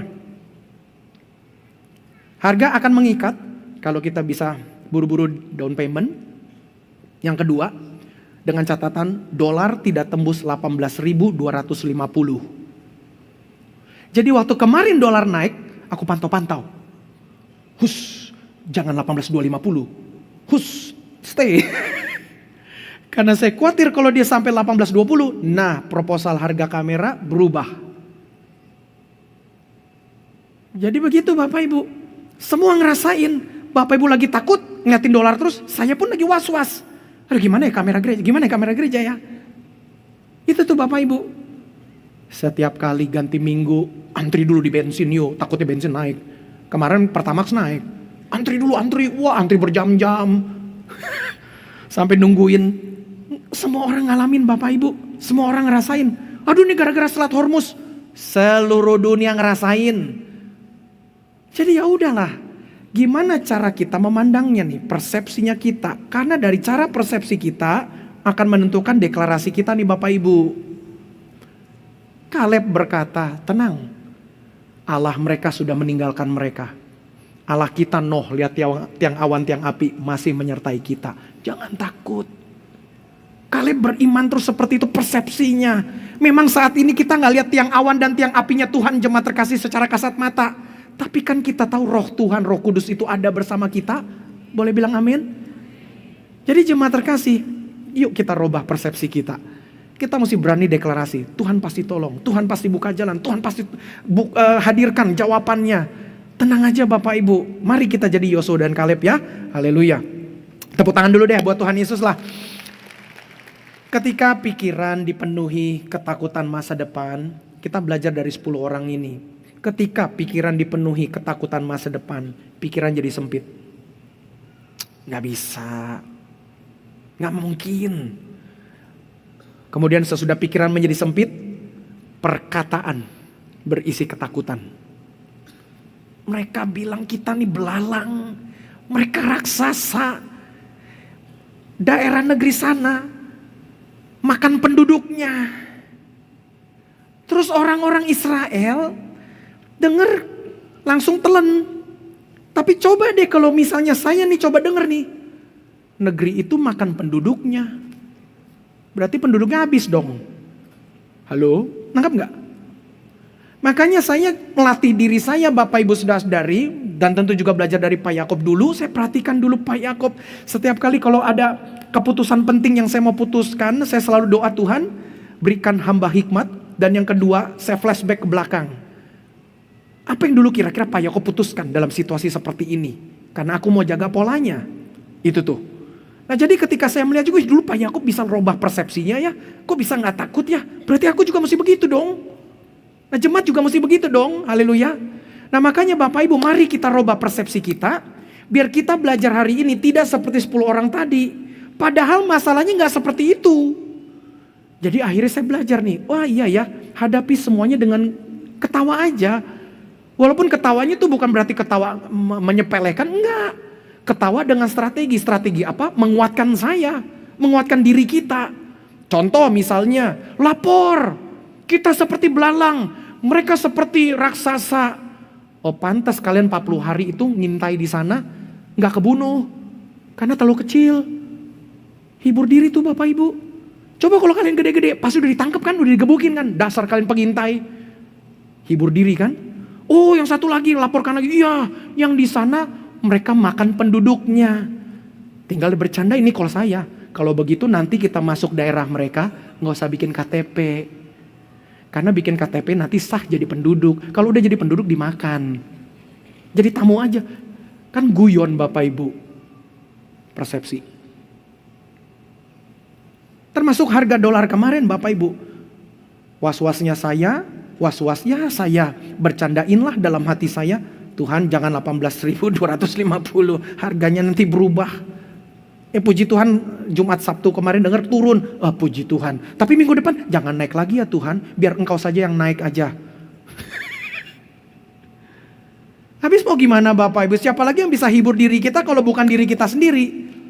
Makanya balik lagi persepsi. Katakan sama-sama. Persepsi. Haleluya. Nah itu tuh. 12 orang lihat kota yang sama. Lihat orang yang sama. Lihat tanah yang sama. Lihat tembok yang sama. Minum susu yang sama. Makan madu yang sama. Tapi 2 persepsi. Mari kita jadi seperti Yosua dan Kaleb. Tepuk tangan buat poin 1 ya. Haleluya. Ada puji Tuhan. Haleluya. Jadi aplikasinya. Balik lagi seperti minggu kemarin. Masih ingat minggu kemarin aplikasinya yang pertama. Rajin baca Alkitab. Supaya tahu. Ya udah lupa. Serial drakor aja ingat. Coba ngomong sama-sama. Kurang mantep kaknya. Jambulnya ikut goyang ibu-ibu. Banyak baca Alkitab supaya tahu stok berkatnya Tuhan. Banyak berdoa supaya ingat stok berkatnya Tuhan. Banyak berpuasa supaya sabar menunggu stok berkatnya Tuhan. Tambahan satu lagi, deklarasi. Supaya bisa mendatangkan stok berkat Tuhan. Aku sembuh. Aku ditolong. Tuhan buka jalan. Tokoku laris. Tokoku laku. Usahaku diberkati. Anak-anakku berhasil. Pernikahanku Tuhan selamatkan. Mesti ngomong gitu Bapak Ibu. Tepuk tangan buat Tuhan Yesus ya. Haleluya. Jadi sekali lagi mesti rajin baca Alkitab supaya tahu stok berkat Tuhan. Apa saja stoknya. Yang kedua banyak berdoa. Supaya kita bisa ingat stok berkatnya Tuhan. Jadi diingatkan Tuhan tolong jadi diingatkan. Yang ketiga rutin-rutin berpuasa. Supaya apa? Sabar menunggu stok berkatnya Tuhan. Yang keempat deklarasi. supaya bisa menghadirkan stok berkatnya Tuhan. Tuhan Yesus selalu berkata kepada orang yang banyak sakit, Tuhan Yesus berkata, jadilah seturut imanmu. Deklarasinya. Tuh, kolam yang bergoyang itu Bapak Ibu Saudara-saudari, mereka menganggap malaikat turun. Padahal galian arkeologi ternyata ditemukan itu bukan malaikat turun, bukan. Karena saluran air yang dibuat oleh Romawi dari sumber mata air dialirkan ke kolam tersebut tidak selalu lancar. Jadi kalau airnya sedang tersedak, seperti keran kita tuh, waktu kita lagi tersedak tuh kita buka tuh, airnya tuh cuman cepet, kecil, cepet, kecil, terus gak ngalir. Terus kita tungguin, ini kok gak ngalir sih, kita tungguin. Toto ngalir kencang, curuat, kaget kita. Seperti itu. Jadi waktu alirannya lagi kecil, mendadak besar, goyang tuh. Mereka menganggap waktu goyang itu malaikat turun. Siapa yang nyemplung pertama, dia yang sembuh. Yang menyembuhkan itu adalah cara pandang mereka yang nyemplung. Semua ikut nyemplung, buru-buru nyemplung. Terus yang udah nyemplung itu sambil lihat-lihat. Siapa yang pertama? Siapa yang pertama? Siapa yang pertama? Nanya-nanya, siapa yang pertama? Siapa yang pertama? Enggak ada yang ngaku, oh gue ya. Langsung di situ dia imannya. Oh gue sembuh, gue sembuh. Yang menyembuhkan itu Bapak Ibu. Tinggal yang kedua, ketiga, keempat. Ya, udah dia. Tuh, padahal udah basah tuh, dia keluar lagi. Nunggu lagi. Yang menyembuhkannya bukan air yang bergoyang, tapi cara persepsinya. Hari ini robah cara persepsi kita Bapak Ibu. Berkat sudah dekat. Kelimpahan sudah dekat, haleluya.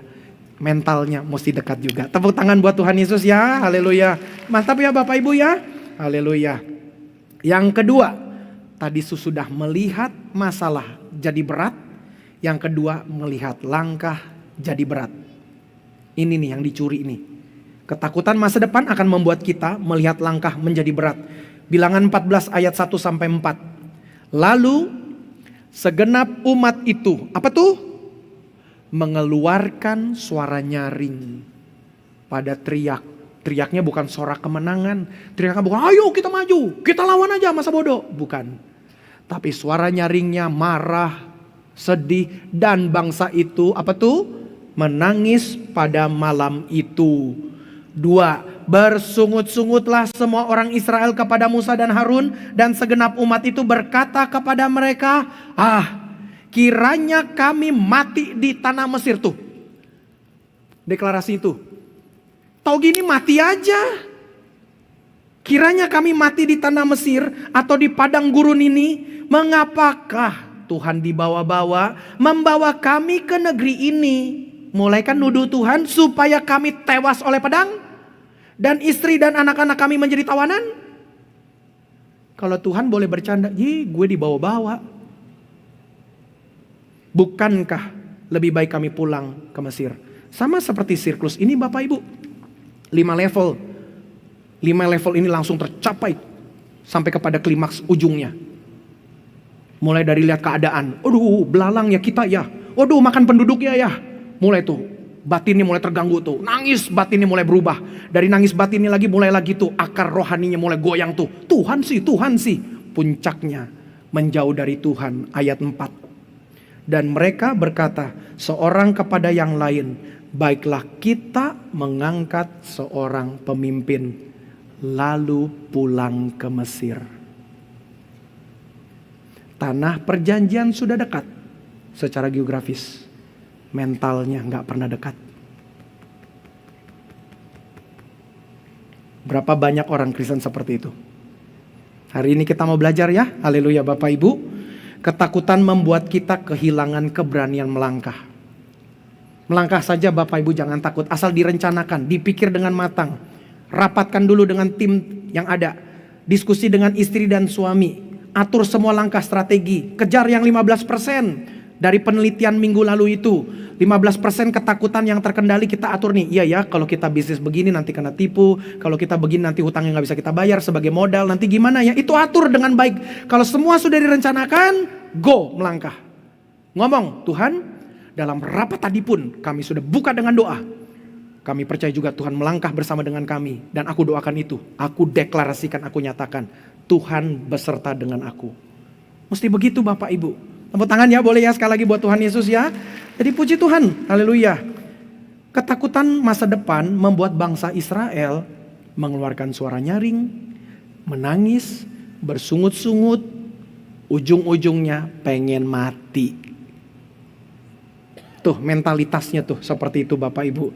Jadi ketakutan itu selalu membuat orang pengen mundur. Makanya jangan pernah mundur jemaat terkasih, maju terus. Haleluya. Coba nengok kiri kanan bilang jangan mundur lo. Pakai lu. Ilustrasinya Bapak Ibu tahu kapal laut? Tahu kapal laut Bapak Ibu? Nggak mungkin kita hadirkan ilustrasi kapal laut ke sini. Tapi tahulah ya kapal laut ya. Apakah kapal laut diciptakan, dibentuk dan dibuat, dibikin hanya untuk ditaruh di pelabuhan?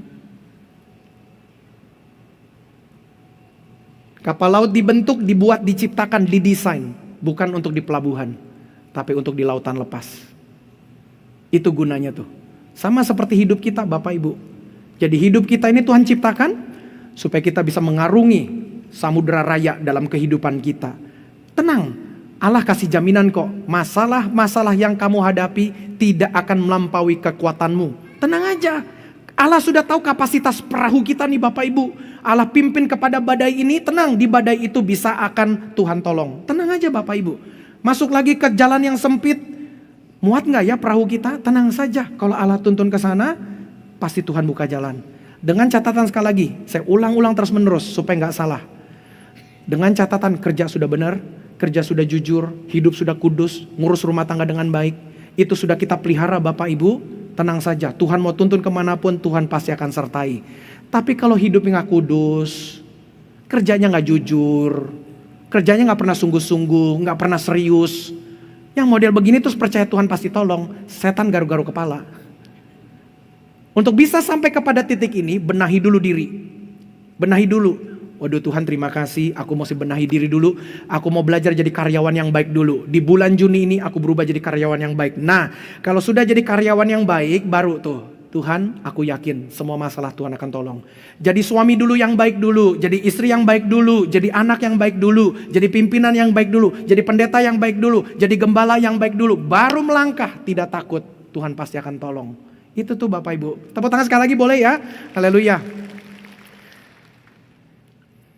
Kita mau nyanyi satu lagu lagi boleh? Bapak Ibu sambil intermezzo ya. Tenang, khotbah masih panjang.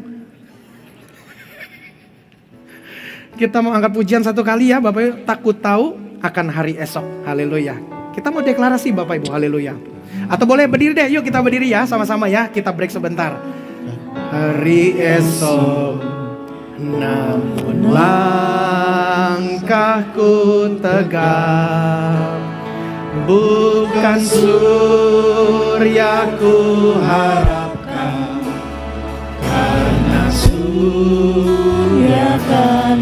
Kita deklarasikan, oh tiada ku gelisah akan masa menjelang. Kita deklarasikan lagi, ku berjalan serta Yesus.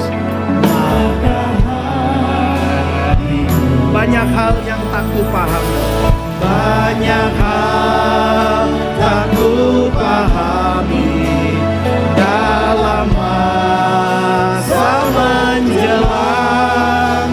Nyatakan bagiku ini. Deklarasinya apa? Tangan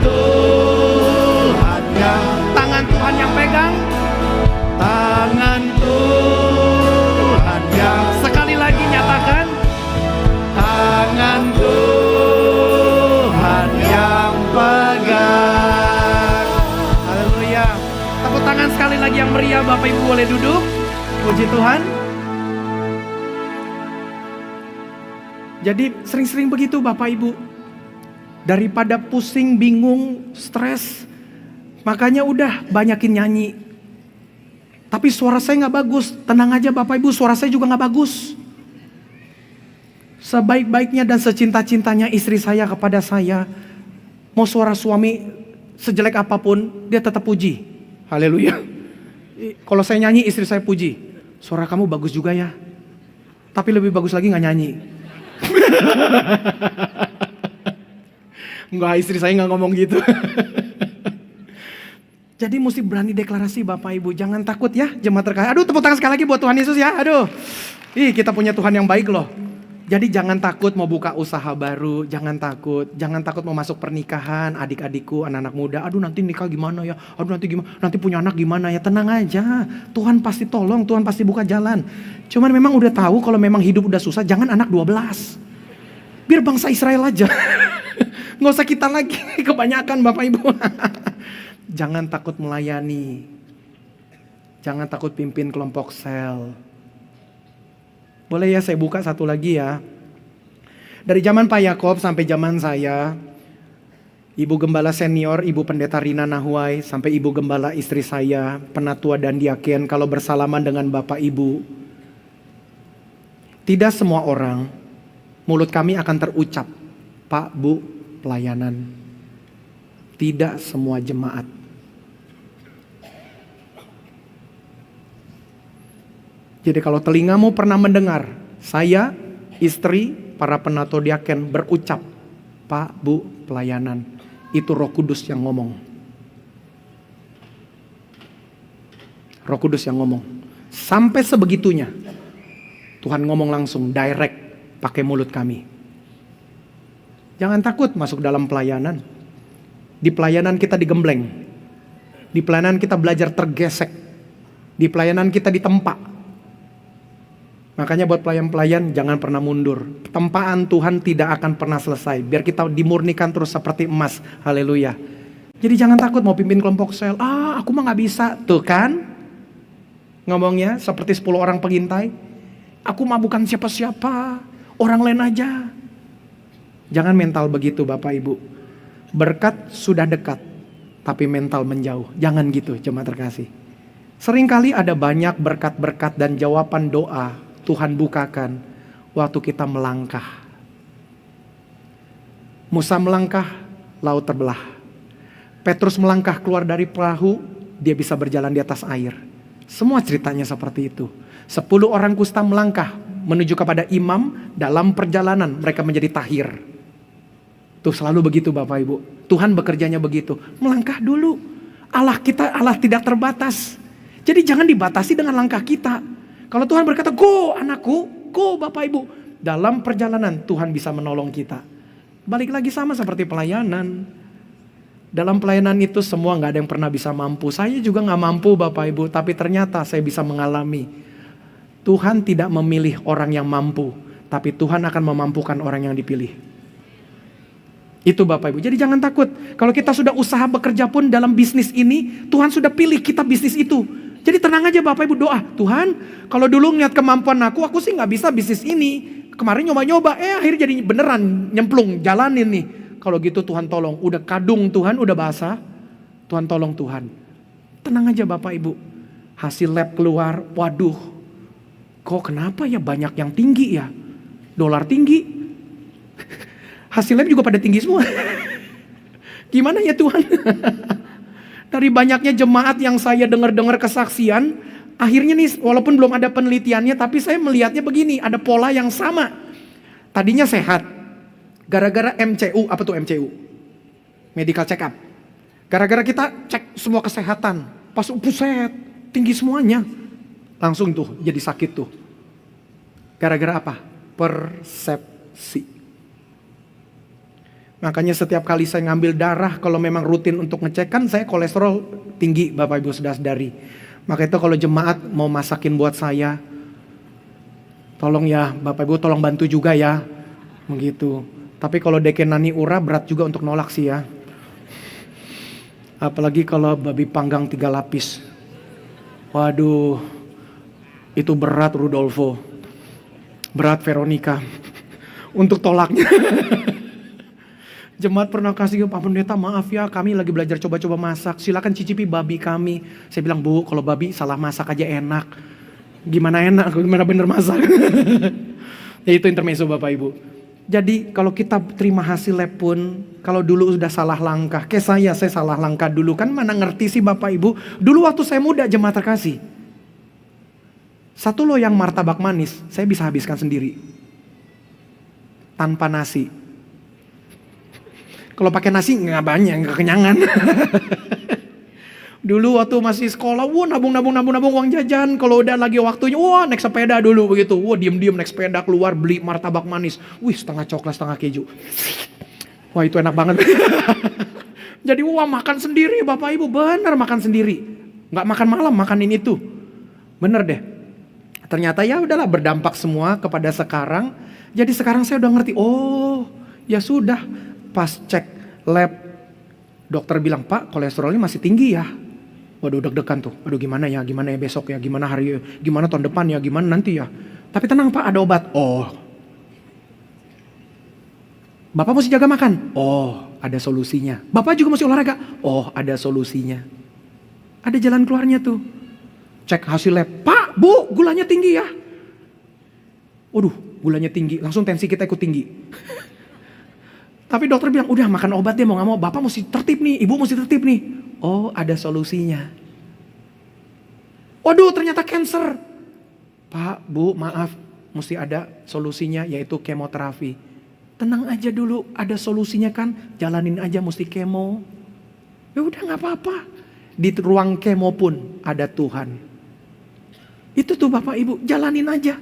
Jadi jangan seperti khotbah kemarin kita udah belajar, kekhawatiran itu merusak hari ini, mencuri hari ini. Jadi hari ini ya udah, kalau hari ini harus kemo, ya udah jalanin aja. Aku kemo dengan Tuhan. Hari ini mesti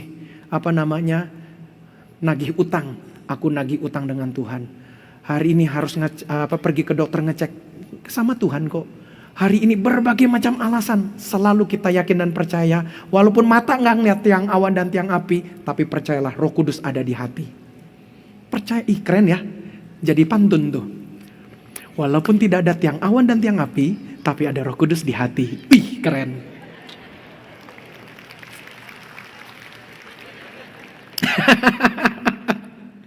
Haleluya. Oh gini aja tepuk tangan, pas firman gak tepuk tangan. Oke, puji Tuhan. Jadi jangan sering pikirkan besarnya masalah, tapi selalu ingat besarnya Tuhan. Haleluya. Tepuk tangan sekali lagi ya. Kita tutup poin yang ketiga nih. Haleluya. Poin yang ketiga. Kalau masih ingat tadi apa tuh? Masalah akan jadi berat, langkah akan jadi berat. Yang ketiga, masa depan akan jadi berat. Makanya mesti percaya sama Tuhan. Jangan yang ketiga ini akibatnya melihat masalah, melihat masa depan menjadi berat. Ayat 6 sampai 9 pasal 14. Tetapi Yosua bin Nun dan Kaleb bin Yefune yang termasuk orang-orang yang telah mengintai negeri itu mengoyakkan pakaiannya. Mereka sedih, mereka kecewa. Kenapa kok seperti ini sih bangsa Israel? Lanjut lagi, dan berkata kepada segenap umat Israel, negeri yang kami lalui untuk diintai itu adalah, deklarasinya tuh, luar biasa baiknya. Lanjut lagi. Jika Tuhan berkenan kepada kita, maka Ia akan membawa kita masuk ke negeri itu dan akan memberikannya kepada kita suatu negeri yang berlimpah-limpah susu dan madunya.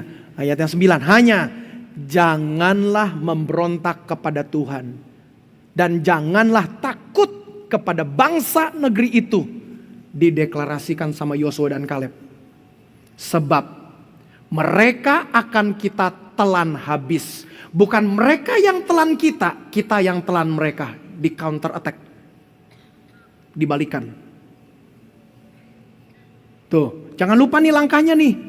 Kalau kita gak memberontak kepada Tuhan, kita kerja dengan tertib, kerja dengan sungguh, jaga kekudusan, ngurus rumah tangga dengan baik. Yang begini nih gak memberontak terhadap Tuhan. Nah baru, jangan takut. Apapun yang di depan kita, kita telan. Tapi kalau hidup kita sembrono, kita yang ditelan. Makanya jangan lupakan. Yosua kan kasih pelajaran penting tuh. Ulangi, hanya janganlah memberontak kepada Tuhan. Dan janganlah takut kepada bangsa negeri itu. Sebab mereka akan kita telan habis. Yang melindungi, aduh ini keren nih. Baca sama-sama yuk. Yang melindungi mereka sudah meninggalkan mereka. Sedang Tuhan menyertai kita. Janganlah takut kepada mereka. Yosua mendeklarasikannya tuh Bapak Ibu, haleluya. Jadi itu tuh. Makanya jemaat terkasih, tragisnya adalah generasi yang takut tidak masuk Kanaan. Padahal udah deket, mentalnya gak berubah. Persepsinya tidak diperbaiki. Padahal dikit lagi. dikit lagi. Jadi jangan takut Bapak Ibu, dikit lagi. Coba ngomong sama-sama, sambil tangannya gini, dikit lagi. Tuh, jangan takut Bapak, dikit lagi, sebentar lagi, sebentar lagi. Tenang aja Bapak Ibu ya. Mereka keluar dari Mesir, tapi gak nyampe kepada tujuan. Ironis. Keluar dari perbudakan, tapi gak nyampe. Mari kita pacu diri kita Bapak Ibu. Mereka ini diselamatkan dari perbudakan, tapi tidak sampai kepada tanah perjanjian. Dibebaskan dari perbudakan, tapi gak nyampe di tanah perjanjian. Ketakutan membuat kita kehilangan masa depan yang cerah. Itu harus diingat sebagai kesimpulan terakhirnya Bapak Ibu. Jadi pelajaran penting, kita mau belajar sama-sama. Tidak semua orang yang keluar dari tanah Mesir. Ulangi, tidak semua orang yang keluar dari tanah Mesir masuk tanah Kanaan. Tidak semua orang yang percaya kepada Tuhan Yesus akan ditolong. Karena ada orang-orang yang percaya Tuhan Yesus, tapi tidak percaya Tuhan bisa tolong. Dia percaya, ya aku nanti masuk sorga, diselamatkan, kehidupan kekal udah aman, tapi kehidupan fana dia masih ragu-ragu. Nah ayo jemaat terkasih, saya rindu kita mau pacu semuanya. Yosua dan Kaleb mempunyai perspektif yang berbeda. Kita harus rubah perspektif kita, haleluya. Bukan berarti, ini dengarkan baik-baik. Bukan berarti Yosua dan Kaleb tidak melihat raksasa. Mereka lihat. Tapi apa yang bedanya? Mereka juga melihat Tuhan mereka raksasa. Mereka lihat raksasa itu. Iya orang-orang enak. Tapi lebih enak lagi Tuhanku. Mesti begitu Bapak Ibu. Besarnya cancerku, ada Tuhan yang lebih besar. Selama kalau kerja sudah baik-baik, perusahaan sudah diatur baik-baik, ternyata salah langkah, kena kelilit dengan hutang, doa tetap, Tuhan, aku sudah takut akan Tuhan, aku sudah sungguh-sungguh kerja dengan baik, tapi salah strategi kemarin. Aku udah salah. Tuhan, hutang yang besar ini karena salah strategi, tapi Tuhan tolong, Tuhan buka jalan. Karena salah makan jadi sakit, karena salah bergaul jadi begini, karena salah ini salah itu. Kita bertobat Bapak Ibu Saudara-saudari. Dari pertobatan itu sedikit lagi, sebentar lagi Tuhan akan buka jalan. Jadi jangan takut Bapak Ibu Saudara-saudari. Bilangan 14 ayat 8 sampai 9, dengan cepat saya ulangi lagi ya. Jika Tuhan berkenan kepada kita, maka Ia akan membawa kita masuk ke negeri itu dan akan memberikan kepada kita suatu negeri yang berlimpah-limpah susu dan madunya. Hanya jangan memberontak kepada Tuhan, jangan takut kepada bangsa negeri itu, sebab mereka akan kita telan habis. Yang melindungi mereka sudah meninggalkan mereka, sedang Tuhan menyertai kita. Jangan takut kepada mereka. Haleluya. Satu gambar yang terakhir ya. Iman tidak menyangkal realitas. Iman tidak menyangkal realitas. Tetapi iman menyatakan Tuhan lebih besar daripada realitas. Bukan berarti iman itu gak ngeliat realitas. Tahu dengan beriman dolar tinggi. Tapi kita tahu kan dengan beriman itu Tuhan kita lebih besar daripada dolar yang tinggi. Itu tuh Bapak Ibu tuh. Yosua dan Kaleb lihat raksasa. Lihat kok, betul mereka raksasa. Tapi Tuhan kita pun juga raksasa. Itu. Jadi jangan takut ya Bapak Ibu ya. Saya simpulkan 3 kelimpahan yang dicuri oleh ketakutan masa depan. Kita nanti akan satu, melihat masalah menjadi berat. Melihat langkah menjadi berat. Melihat masa depan jadi berat. Ingat roadmap kita menuju tahun kelimpahan. Jalani Bapak Ibu, jangan takut jemaat terkasih. Ada kalimat yang saya boleh kutip.